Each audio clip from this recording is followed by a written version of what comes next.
நாம் இப்போது வாசித்ததான வசனம் அப்போஸ்தலர் நடபடிகள் 1 அதிகாரம் 4-5 வசனம். ஆண்டவராகிய இயேசு கிறிஸ்து தன்னுடைய ஊழியத்துடைய இறுதியில் சீசர்களை பார்த்து ஆண்டவர் சொன்ன ஒரு காரியம் என்னவென்றால், நீங்கள் கொஞ்ச நாளையில் பரிசுத்த ஆவியினாலே நீங்கள் ஞானஸ்நானம் பெற போகிறீர்கள், பரிசுத்த ஆவியை நீங்கள் பெற்றுக்கொள்ளப் போகிறீர்கள், வாக்குத்தத்தம் பண்ணப்பட்ட பரிசுத்த ஆவியை ஆண்டவர் உங்கள் மேலே வைக்கப் போகிறார். ஆகையினால நீங்கள் அந்த பரிசுத்த ஆவியை பெறும்படியாக நீங்கள் காத்திருங்கள் என்று சொல்லி, ஆவியானவர் ஒரு மனுஷனுக்குள்ளே வரும்போது ஆச்சரியப்படுகிறமான 4 காரியங்களை உங்களுக்கு நான் சொல்லுகிறேன். அதை ஒரு மனிதனிடத்திலிருந்தே நான் உங்களுக்கு சொல்லி நான் உங்களுக்காக ஜெபிக்க விரும்புகிறேன். எல்லாரும் என்னை கவனியுங்கள். நமக்குள்ளே உள்ளத்துக்கு ஆழத்தில் இருக்க வேண்டிய ஒரு வாஞ்சை என்னவென்றால், நீர் எங்களுக்கு வாக்குத்தத்தம் பண்ணின பரிசுத்த ஆவியை நீர் எங்களுக்கு தாரும் ஆண்டவரே என்று சொல்லி கேட்கணும். ஆண்டவராகிய இயேசு கிறிஸ்து புதிய ஏற்பாட்டிலே சொன்ன நிறைய வாக்குத்தத்தங்களில் ஒரு மிக பிரதானமான ஒரு வாக்குத்தத்தம் என்னவென்றால், பரிசுத்த ஆவியை நான் உங்களுக்கு தருவேன் என்பது ஒரு வாக்குத்தத்தம். எப்படி ஆபிரகாம் அவருக்கு கொடுத்த வாக்குத்தத்தத்தை காத்திருந்து பெற்றுக்கொண்டானோ, புதிய ஏற்பாட்டு காலத்தில் இயேசு கிறிஸ்து நமக்கு கொடுத்த இந்த வாக்குத்தத்தத்தை நாம் காத்திருந்து அதை நாம் பெற்றுக்கொள்ள வேண்டும். ஒரு மிகப்பெரிய ஒரு வாஞ்சை, ஆண்டவரே என்னை உங்கள் பரிசுத்த ஆவியினால் நீங்கள் ஆளுகை செய்யணும், என்னை உங்கள் பரிசுத்த ஆவியினால் அபிஷேகம் பண்ணணும், பரிசுத்த ஆவியினால் நீர் எங்களை நிரப்பணும்னு சொல்லி ஆண்டவரிடத்தில் நம்ம வாஞ்சையோடு கேட்கணும். ஒரு மனுஷன் இயேசுவை நன்கு அறிந்திருக்கலாம், இயேசு கிறிஸ்துவுடைய போதனைகளை கூட நன்றாக கேட்டிருக்கலாம், இயேசு கிறிஸ்துவோடு கூட நடந்திருக்கலாம். ஆனாலும் பரிசுத்த ஆவி பெறாதது வரைக்கும் அந்த மனிதனுடைய ஆவிக்குரிய வாழ்க்கை ஒரு அளவுக்கு மேலே வளர்ச்சி இருக்காது. ஒரு மனுஷன் இயேசுவை நன்கு தெரிந்திருந்தும் பரிசுத்த ஆவி பெறாதது வரைக்கும் பல நேரத்தில் அந்த மனுஷன் விழுந்து விழுந்து எழும்புகிறவனாக தான் இருப்பான். நான் இன்றைக்கு பேதுருடைய காரியத்திலிருந்து 4 காரியங்களை உங்களுக்காக நான் காட்டி கொடுக்க விரும்புகிறேன்.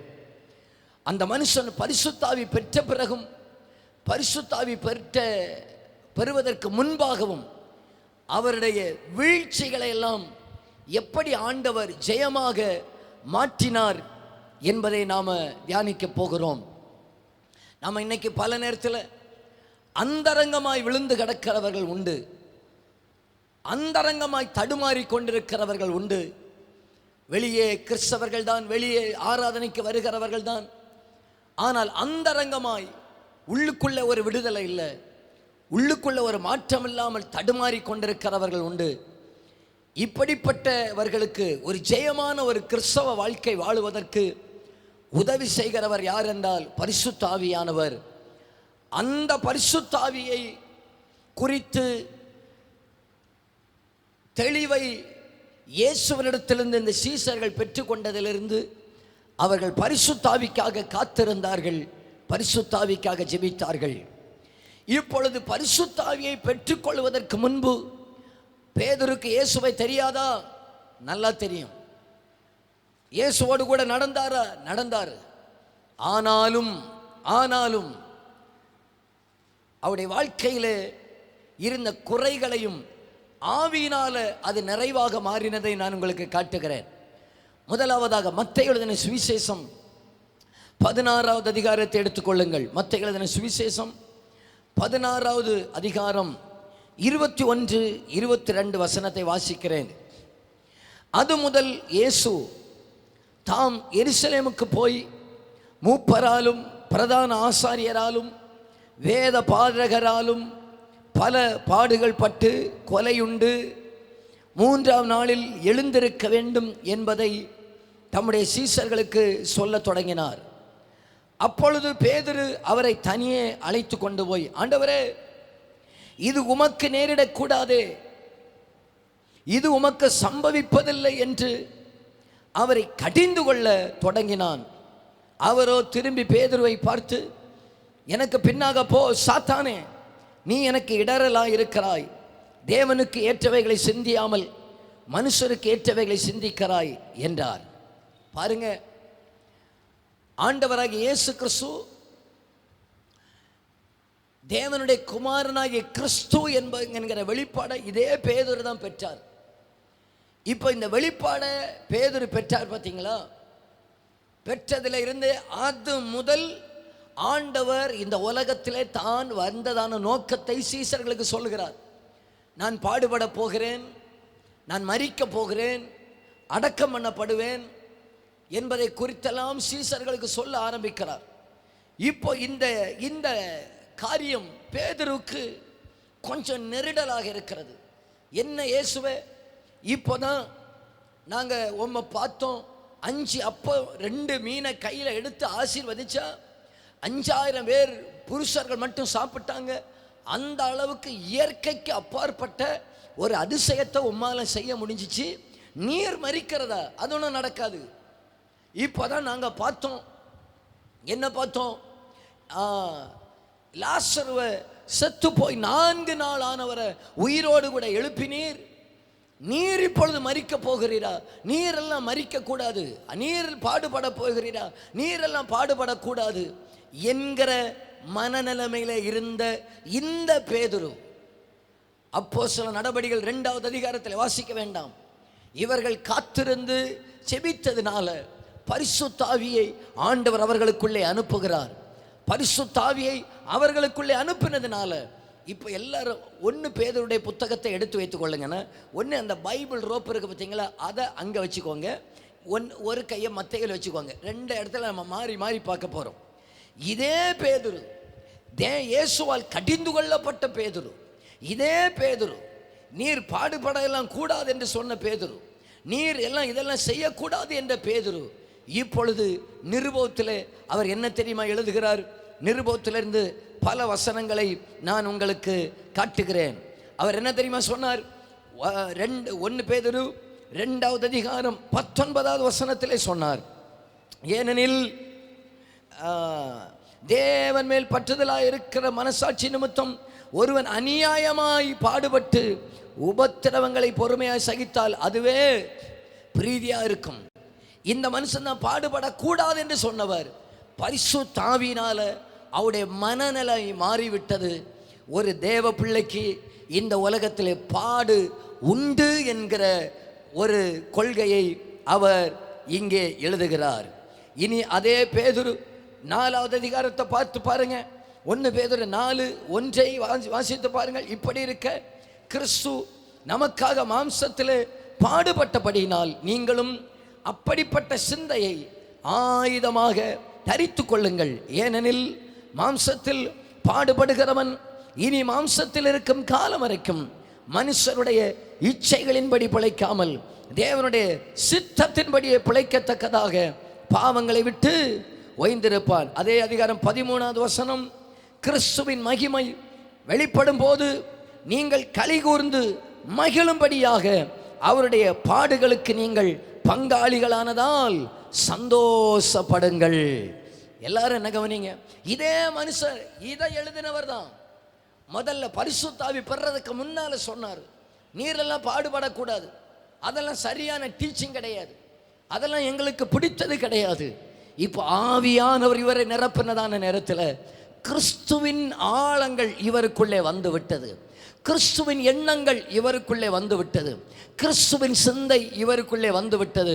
சொல்லுகிறார், இந்த உலகத்தில் மனுஷனுக்கு பாடு உண்டு, இந்த உலகத்திலே கிறிஸ்துவுக்காக பாடுபட்டால் இனி வெளிப்படுகிற மகிமையிலே அவர்கள் பங்குள்ளவர்களாக மாறுவார்கள் என்கிற உணர்வை இந்த பேதுருவுக்கு பரிசுத்த ஆவியினால கர்த்தர் கொடுத்து விட்டார். எத்தனை பேருக்கு நான் சொல்றது புரிகிறவங்க உங்க கையை உயர்த்தி வர அல்லேலூயா சொல்லுங்க பார்க்கலாம். அல்லேலூயா. இன்னைக்கு நம்ம நினைக்கிறோம் பாடுகளே இல்லாத கிறிஸ்தவ வாழ்க்கை, அப்படி ஒன்று பைபிளில் இல்லை. இயேசு சொன்னார், ஒருவன் என்னை பின்பற்றி வர விரும்பினால் தன்னைத்தான் வெறுத்து, லூக்கால இருக்கிறது, அனுதினமும் தன் சிலுவையை சுமக்க கடவன், சிலுவை சுமந்து என்னை பின்பற்ற கடவன். நமக்கு பாடுகள் உண்டு, நமக்கு பிரச்சனைகள் உண்டு, ஆனால் அதன் நிமித்தம் ஆவியானவர் நம்மை பலப்படுத்தி நம்மை நேர்வழியாக நடத்துகிறவராக இருக்கிறார். பாடுகள் பெருக பெருக நாம் பரிசுத்தத்தின் பாதையிலே நடப்போம். பாடுகள் பெருக பெருக இனியும் கிறிஸ்துவின் பாதத்திலே வந்து விழுவோம். பாடுகள் பெருக பெருக இயேசுவை இப்படித்தான் பாடுபடுத்தினார்களே என்று அவரை நினைவில் கொள்ளுவோம். பாடுகள் பெருக பெருக எனக்கு ஒரு மகிமையை ஆண்டவர் ஆயத்தப்படுத்தி வைத்திருக்கிறார் என்கிற எண்ணத்தை ஆண்டவர் நமக்கு தருவாராக. இதை பரிசுத்த ஆவியினால ஆண்டவர் நமக்குள்ளே விதைப்பார் என நம்புகிறவர்கள் கரங்களை தட்டி ஆண்டவருக்கு ஒரு அல்லேலூயா சொல்லுங்க பார்க்கலாம்.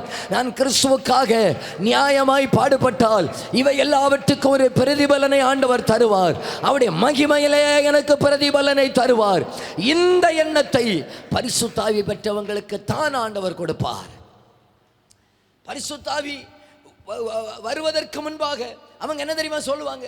ஐயோ, பாடுகளா வேண்டாம், பிரச்சனையா வேண்டாம், உபத்திரமா வேண்டாம், சோதனையா வேண்டாம், இது நீர் பாடுபடக்கூடாது, பாடுபடக்கூடாது, பாடுபடக்கூடாதுன்னு சொல்லுவாங்க.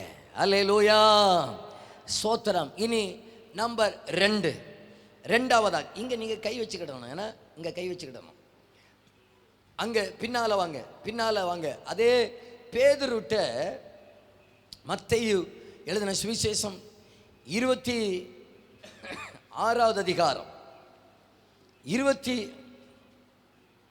அதிகாரம் 37வது வசனத்தில் பேதுருவையும் செபதேவியின் குமாரர் இருவரையும் கூட்டிக் கொண்டு போய் துக்கமடையவும் வியாகுலப்படவும் தொடங்கினார். 40வது வசனம், பின்பு அவர் சீசர்களிடத்தில் வந்து அவர்கள் நித்திரை பண்ணுகிறதை கண்டு பேதுருவை நோக்கி, நீங்கள் 1 மணி நேரமாவது என்னோட கூட விழித்திருக்க கூடாதா?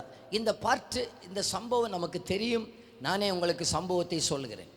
இயேசு கிறிஸ்து காட்டி கொடுக்கப்படுகிறதான அந்த நாள், இயேசு கிறிஸ்து கெத்சமனே தோட்டத்தில் 3 சீசர்களை கூட்டிக் கொண்டு போகிறார். பேதுரு, யாக்கோபு, யோவான். இவங்க 3 பேரையும் கூட்டிக் கொண்டு கெத்சமனேக்கு ஜெபிப்பதற்காக போகிறார். ஜெபிப்பதற்காகவே இவர்களை கொண்டு போகிறார். இவங்க 3 பேரும் ஒரு பக்கத்தில் படுக்க வைத்து விட்டு அதுக்கப்புறமா ஆண்டவர் சற்று அப்புறமா போய் முகங்குப்புற விழுந்து, இந்த பாத்திரம் என்னை விட்டு நீங்குமானால் நீங்கும்படி செய்யும், ஆகிலும் என் சித்தத்தின்படி அல்ல உம்முடைய சித்தத்தின்படி ஆக கடவுதுன்னு சொல்லி ஆண்டவர் கதறி கதறி ஜெபம்ன்றார். ஜெபித்து விட்டு திரும்ப வந்து இங்க பார்த்தா இவங்க 3 பேரும் எனக்காக ஜெபம் பண்ணுவாங்கன்னு பார்த்தா இவங்க கொரட்டை விட்டு தூங்கிட்டு இருக்கிறாங்க. கரெக்டா நம்மளை போல இருக்கிறாங்க. பார்த்தீங்களா? ஜெபத்தில் சப்போர்ட் பண்ண வேண்டிய ஆட்கள், இந்த நெருக்கடியான நேரத்தில் ஜெபத்தில் தாங்க வேண்டிய ஆட்கள் முகம் குப்புற விழுந்து, அவர் இயேசு ஜெபம், இவங்க முகம் குப்புற விழுந்து கொரட்டை விட்டு தூக்கம். என்ன உங்களை சொன்னது மாதிரியே ஒரு மாதிரி பார்க்குறீங்க? இப்போ பார்த்தீங்கன்னா அங்க ஆண்டவர் சொல்ற, டேய் எல்லாரும் சொல்லுங்க 1 மணி நேரமாவது. அதை அந்த கையை அப்படியே வச்சு காட்டுங்களேன். என்னை பார்த்து ஜாக்கிரதைன்னு சொன்ன மாதிரியே இருக்கு. 1 மணி நேரமாவது சொல்லுங்க பார்க்கலாம். 1 மணி நேரமாவது. ஒரு கிறிஸ்தவங்க 1 மணி நேரமாவது ஒரு நாள் ஜெபிக்கணும். 1 மணி நேரமாவது உங்களுக்கு ஜெபிக்க முடியலைன்னு சொன்னால் நீங்கள் இன்னும் பரிசுத்த ஆவி பெறலன்னு அர்த்தம். பரிசுத்த ஆவி பெற்றவர்களுடைய அடையாளம் ஒரு நாள் 1 மணி நேரமாவது ஜெபம் பண்ணுவாங்க. ஆமாம், ஆகையினால தான் நாங்கள் தொடர்ந்து ஜெபம் ரொம்ப முக்கியம். ஆண்டவர் இப்போ கஷ்ட காலத்தில் 3 முறை வந்து எழுப்புகிறாரு. டேய் எழும்பப்பா, எழும்பு, நீ எழும்பு. 1 மணி நேரமாவது ஜெபிக்க சொன்னா ஜெபிக்க முடியாத இந்த ஆளை ஆண்டவர் எப்படி மாற்றிட்டாருன்னு பாருங்க. இப்போ முதல்ல அப்போஸ்தல நடபடிகளில் ஒரு வசனத்தை உங்களுக்கு நான் காட்டுகிறேன். அப்போஸ்தல நடபடிகள் அதனுடைய 6வது அதிகாரம் 4வது வசனம். நாங்களோ ஜெபம் பண்ணுவதிலும் தேவ வசனத்தை போதிக்கிற ஊழியத்திலும் இடைவிடாமல் தரித்திருப்போம் என்றார்கள். யாரு என்றார்கள்?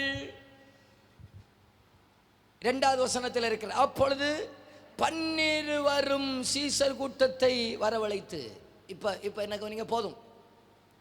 என் அன்புக்குரியவர்களே, இந்த பரிசுத்தாவி வருவதற்கு முன்பாக ஆண்டவர் கெஞ்சுறாரு, ஒரு மணி நேரம் ஜெபிக்க கூடாதா? ஒரு மணி நேரம் ஜெபிக்க கூடாதா? இப்போ இந்த பரிசுத்தாவி வந்த பிறகு அவங்க சொல்றாங்க, ஒரு மணி நேரம் எல்லாம் கிடையாது, நாங்கள் இடைவிடாமல் கர்த்தருடைய சமூகத்தில் இருப்போம், இடைவிடாமல் ஜெபிப்போம், இடைவிடாமல் தேவ வசனத்தை போதிக்கிறவர்களாக இருப்போம். எத்தனை பேர் நான் சொல்லுகிறத புரிகிறவங்க உங்க வலது கரத்தை உயர்த்தி ஒரு ஆமேன்னு சொல்லுங்க. கைகளை அசைச்சு அப்பாவுக்கு அல்லேலூயா சொல்லுங்க பார்க்கலாம். அதைத்தான் சொல்றேன். பரிசுத்தாவியானவர் உள்ளத்துக்குள்ளே வருகிறதான நேரத்தில் ஒரு மனுஷனுக்குள்ளே வருகிற மாற்றம், ஒரு மனிதன் அப்படி ஆண்டவர் புரட்டி போட்டுறாரு. அப்படியே அந்த மனுஷனுடைய மனநிலையை மாற்றுறாரு.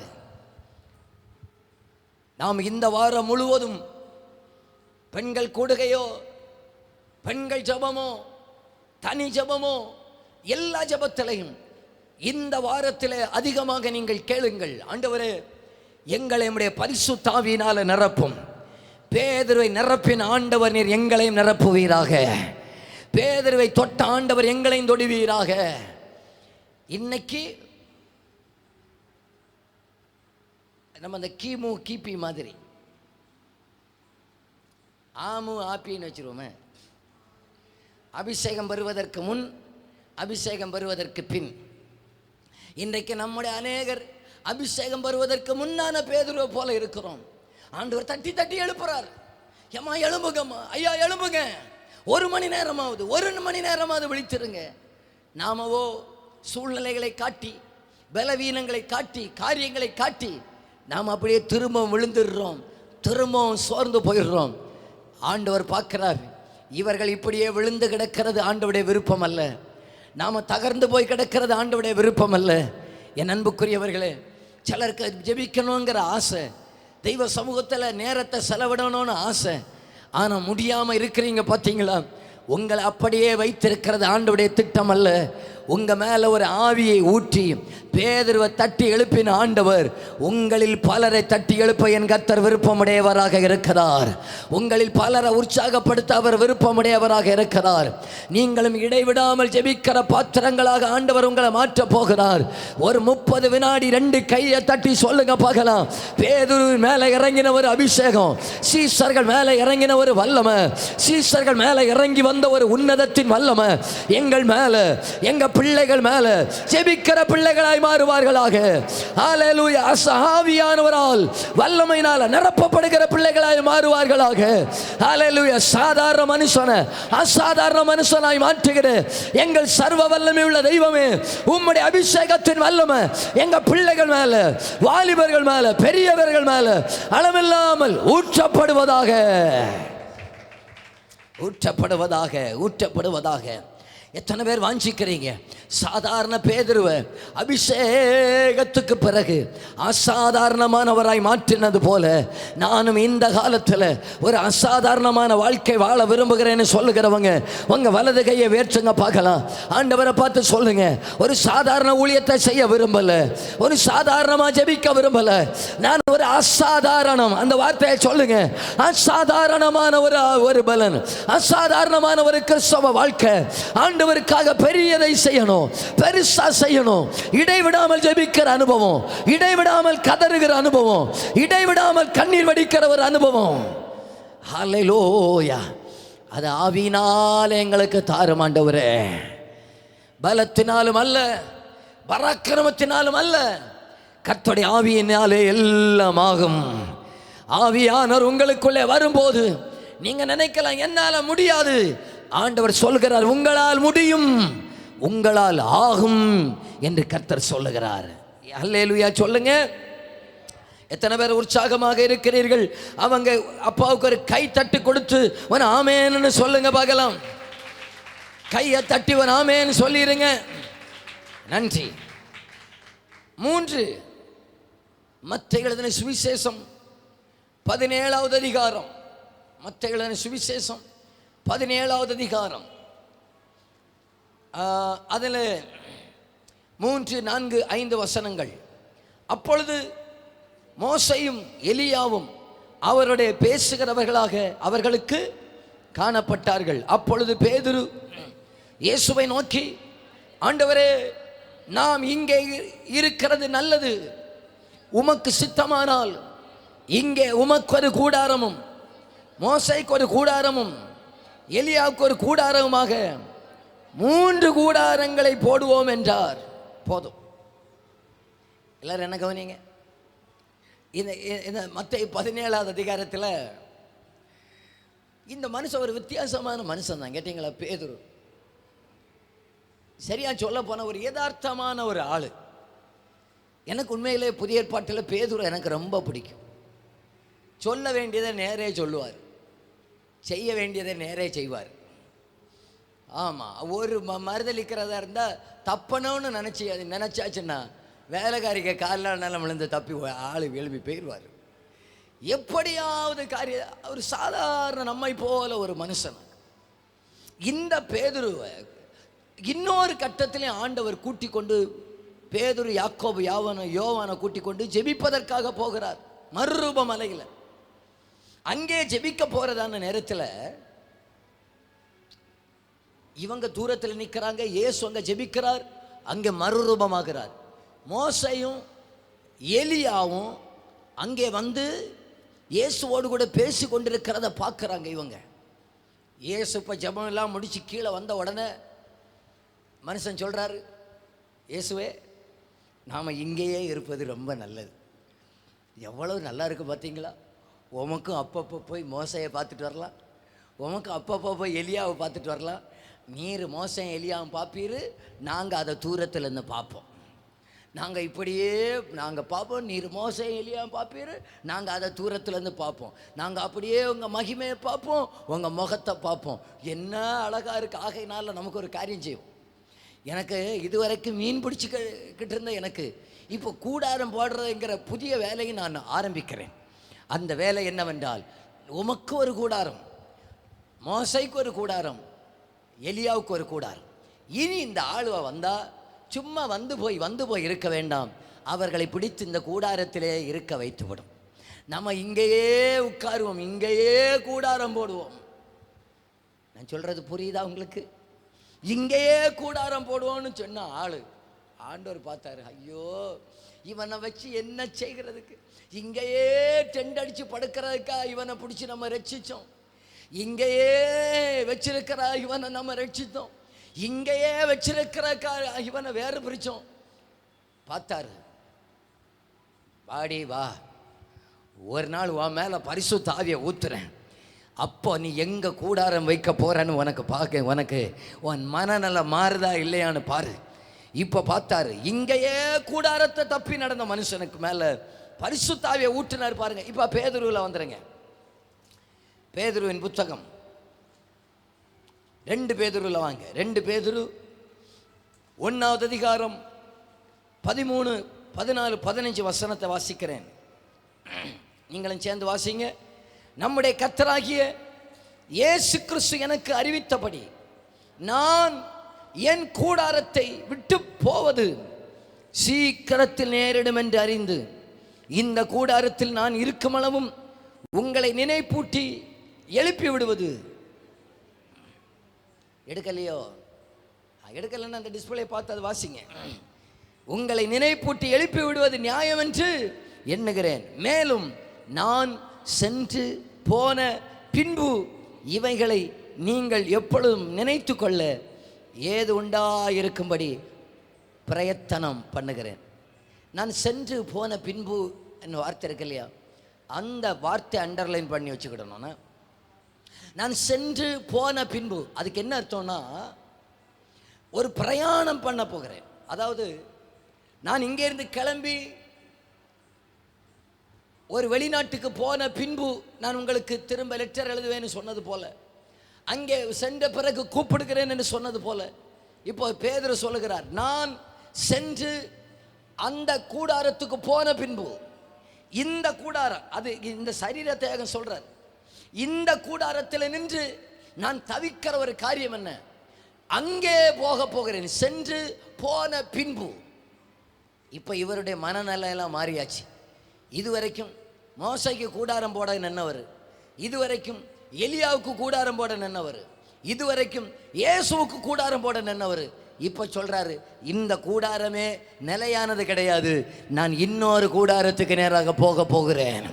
கர்த்தர் எனக்காக ஒரு நித்திய ராஜ்யத்தை ஆயத்தப்படுத்தி வைத்திருக்கிறார், அந்த நாட்டுக்கு போக போகிறேன் என்கிற எண்ணத்தை எப்படி இவருக்குள்ளே வந்துச்சு? கர்த்தருடைய ஆவியினால இவர் மேல வந்துச்சு. நான் பேசுறது புரிகிறவங்க தலைக்கு மேல ஒரு கையை தட்டி வரு ஆமேன்னு சொல்லுங்க பார்க்கலாம். தலைனா இது, தலைக்கு மேல கையை தட்டி வரு ஆமேன்னு சொல்லுங்க பார்க்கலாம். ஹல்லேலூயா, ஹல்லேலூயா, ஹல்லேலூயா. உண்மையா பரிசுத்த ஆவி பெற்றவங்க இந்த இங்க பெரிய ஆள் ஆகணும், இங்க பெருசா சாதிக்கணும், இங்க பெரிய ஆள் ஆகணும் விரும்பவே மாட்டாங்க. இங்க என்னத்தான் கர்த்தர் நம்மளை ஆசீர்வதிச்சாலும், இங்க கர்த்தர் என்னத்தான் நம்மளை உயர்த்தினாலும் இந்த கூடாரத்தை விட்டு விட்டு போகத்தான் வேணும். யோபு சொல்றாரு, நிர்வாணியாய் வந்தேன், நிர்வாணியாய் போகிறேன். பிரசங்கி சொல்றார், நான் ஒன்றும் கொண்டு வந்ததில்லை, ஒன்றும் கொண்டு போவதில்லை. இதைத்தான் தீமோத்தேயும் சொல்றாரு, அப்போஸ்தலனாகிய பவுல் தீமோத்தேயும் சொல்றாரு, நான் ஒன்றும் கொண்டு வந்ததில்லை, ஒன்றும் கொண்டு போவதும் இல்லை. இந்த பூமியினுடைய கூடாரமெல்லாம் அழிந்து போகக்கூடியது என்கிறதான ஆழமான மனநிலை எப்போ தெரியுமா நமக்கு வரும்? பரிசுத்த ஆவி மட்டும் நமக்குள்ள வந்துச்சுன்னு சொன்னால் நாம் ஒவ்வொரு நாளும் சொல்வோம், இந்த பூமி எனக்கு சொந்தமல்ல, இந்த வீடு எனக்கு சொந்தமல்ல, இந்த நிலம் எனக்கு சொந்தமல்ல. இயேசு வரும்போது இதை விட்டு விட்டு நம்ம போகிறோம். என் கூடாரம் பரலோகத்தில் இருக்கிறது. எத்தனை பேர் நம்புகிறீங்க? நம்முடைய குடியிருப்போ பரலோகத்தில் இருக்கிறது. அந்த வலது கையை உயர்த்தி சொல்லுங்க, என்னுடைய குடியிருப்பு பரலோகத்தில் இருக்கிறது. அங்கேருந்து கர்த்தராகிய இயேசு என்கிற இரட்சகர் வர எதிர்பார்த்து கொண்டிருக்கிறேன். எனக்கு ஒரு குடியிருப்பு பரலோகத்தில் இருக்கிறது, என்னுடைய வீடு பரலோகத்தில் இருக்கிறது, என்னுடைய வாசஸ்தலம் பரலோகத்தில் இருக்கிறது. ஹல்லேலூயா. உண்மையா பரிசுத்த ஆவி பெற்றவங்களுக்கு அடையாளம் என்ன தெரியுமா? இந்த உலகத்தை பார்க்க மாட்டாங்க, இந்த உலகத்தில் உள்ளதை தேட மாட்டாங்க. உலகத்தில் எப்படியாவது இருக்கிறது போதும்னு சொல்லி வாழ்ந்துட்டு போயிடுவாங்க. அவருடைய உள்ளத்தின் அடி மனசில், உள்ளத்தின் ஆழத்தில் அவருடைய ஏக்கம் எப்படி தெரியுமா இருக்கும்? என் கர்த்தர் எனக்காக ஒரு கூடாரத்தை அங்கே ஆயத்தப்படுத்தி வைத்திருக்கிறார், எனக்கு ஒரு வாசஸ்தலத்தை அங்கே ஆயத்தப்படுத்தி வைத்திருக்கிறார், எனக்கு ஒரு இடத்தை கர்த்தர் அங்கே ஆயத்தப்படுத்தி வைத்திருக்கிறார், நித்திய வீட்டை கர்த்தர் அங்கே ஆயத்தப்படுத்தி வைத்திருக்கிறார். ஹல்லேலூயா. கைகளை அசைச்சு அப்பாவுக்கு ஒரு அல்லேலூயா சொல்லுங்க பார்க்கலாம். அல்லேலூயா. இனி அடுத்ததா எத்தனை காரியம் சொன்னேன்? 3 சொன்னா? நீ வேற லெவலுடா. இப்போ கரெக்டாக நாலாவதாக மத்தேயு எழுதின சுவிசேஷம் 26வது அதிகாரம். மத்தேயு எழுதின சுவிசேஷம் 26வது அதிகாரத்தில் நமக்கு தெரியும் 69வது வசனத்திலிருந்து, அத்தருணத்தில் பேதுரு வெளியே வந்து அரண்மனை முற்றத்தில் உட்கார்ந்தான். அப்பொழுது வேலைக்காரி ஒருத்தி அவனிடத்தில் வந்து, நீயும் கலிலேயனாகிய இயேசுவோட கூட இருந்தாய் என்றார். அதற்கு அவன், நீ சொல்லுகிறது எனக்கு தெரியாது என்று எல்லாருக்கும் முன்பாக மறுதலித்தான். இந்த பரிசுத்த ஆவி வர்றதுக்கு முன்னால நான் முதல்ல சொன்ன பார்த்தீங்களா, ஆண்டவரே நீர் பாடுபடக்கூடாது என்று சொல்லி ஆலோசனை கொடுத்த ஆளும் இந்த ஆளாகும். இவருக்கு இயேசுவை தெரியாதா? நீர் தேவனுடைய குமாரனாகிய கிறிஸ்து என்கிற வெளிப்பாடு பெற்றவர் இந்த ஆளாகும். இவர் இப்ப சொல்றார், எனக்கு இயேசுவை தெரியாது, எனக்கு இயேசுவை தெரியாது.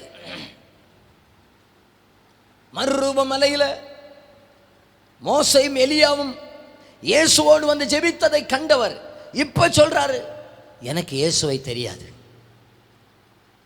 மறுதலிச்சிட்டார், மறுதலித்தான், எனக்கு தெரியாதென்று விட்டு விட்டார்.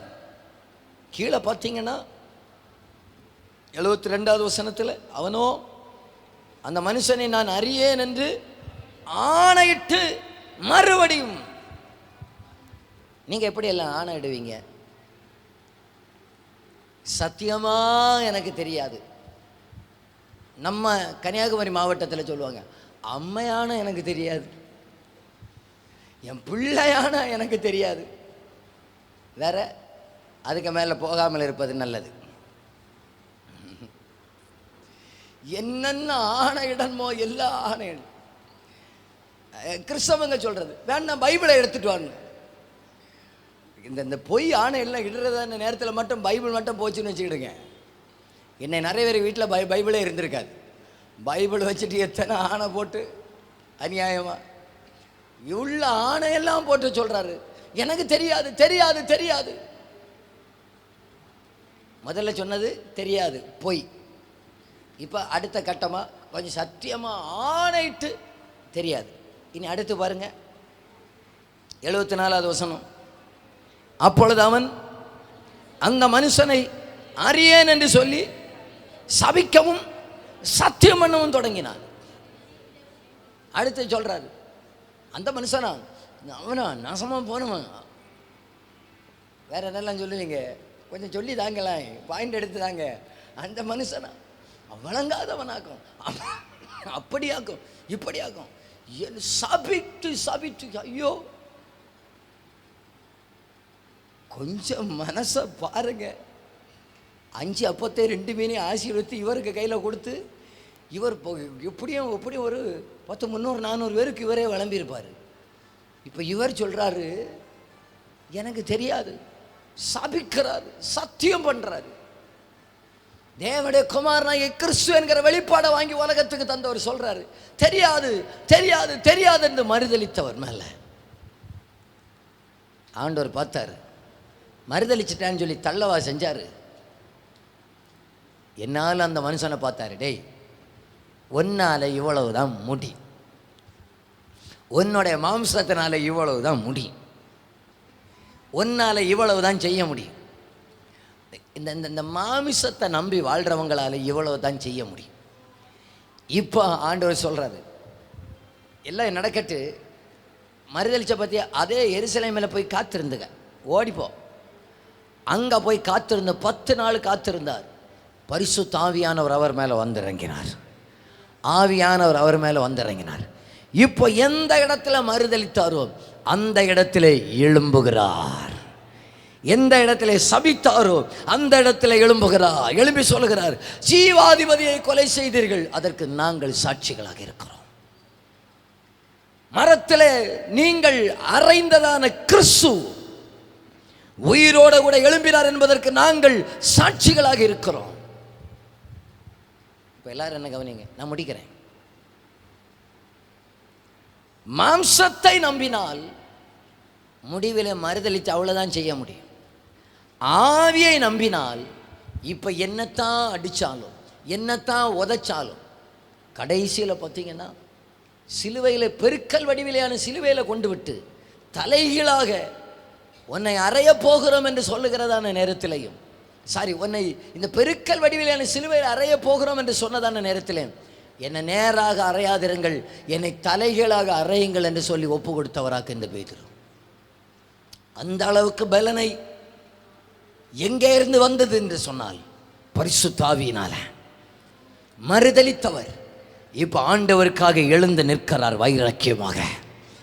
அதே பரிசுத்த ஆவியினால கர்த்தர் நம்மையும் நிரப்புவாராக, நம் சபையை நிரப்புவாராக, நம் ஜனத்தை நிரப்புவாராக, நம்முடைய ஊழியத்தை நிரப்புவாராக, நம்முடைய ஊழியக்காரர்களை இன்னும் நிரப்புவாராக.